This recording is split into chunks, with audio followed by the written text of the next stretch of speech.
Let's talk about getting around in Adobe Photoshop. The options bar at the top of the screen will change depending on what tool you have selected. They all have some common features. From the left, there is always a home button to return to the Photoshop home screen where you can do all your home screen things, such as creating a new file, looking at tutorials, browsing your recent files, and searching Adobe stock. Moving right, there's a tool preset menu. It changes to show the tool you're using. In addition to choosing and creating presets, you can also go to the gear icon and reset the tool if you find it's not working how you expect it to. Next to the tool preset menu, there are various settings you can change on the fly. Each tool will have a different assortment of commonly used settings. Since the options bar has limited space, not all settings will always be visible. So you can click on the three dots at the right side to access more options. Menus are where you will find a lot of features that aren't immediately accessible from a tool or a panel. Related functions are under different headings in the menu. You eventually get used to where things are, but it might be a little hard to remember where a less commonly used function is. On the Mac, if you know the name of a function but not where it is, go to the Help menu and start typing it in the search field. Not only will this show you a list of menu items with your search term, you can use the up and down arrows on your keyboard to jump to the menu item. Panels are where a lot of work gets done in Photoshop. Rather than diving into a menu, panels give you instant access to make quick changes.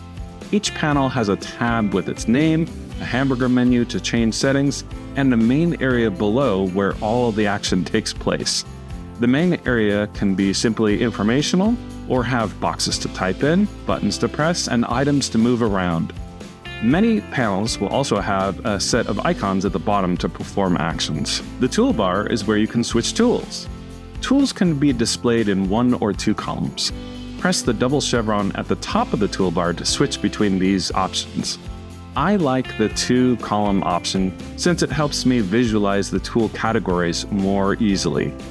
Many tools have a little triangle in the bottom right corner. If you click and hold on that tool, you can change it to a different but related tool. From the top to the bottom, the categories are the selection and moving tools, the cropping and framing tools, the measuring tools, the retouching and painting tools, the vector-based drawing and type tools, and the navigation and toolbar customization tools. There are also informational icons below the tools. The two large swatches represent the foreground and background colors. You can change either one of them by clicking on it and selecting a color from the picker. The little icons at the top and the bottom of the swatches allow you to switch the background and foreground colors or revert them back to black and white. The remaining two icons are Quick Mask and Screen Mode. We'll talk about Quick Mask later. The Screen Mode button allows you to change Photoshop to a less busy interface if you need to. You can choose between two different full screen modes.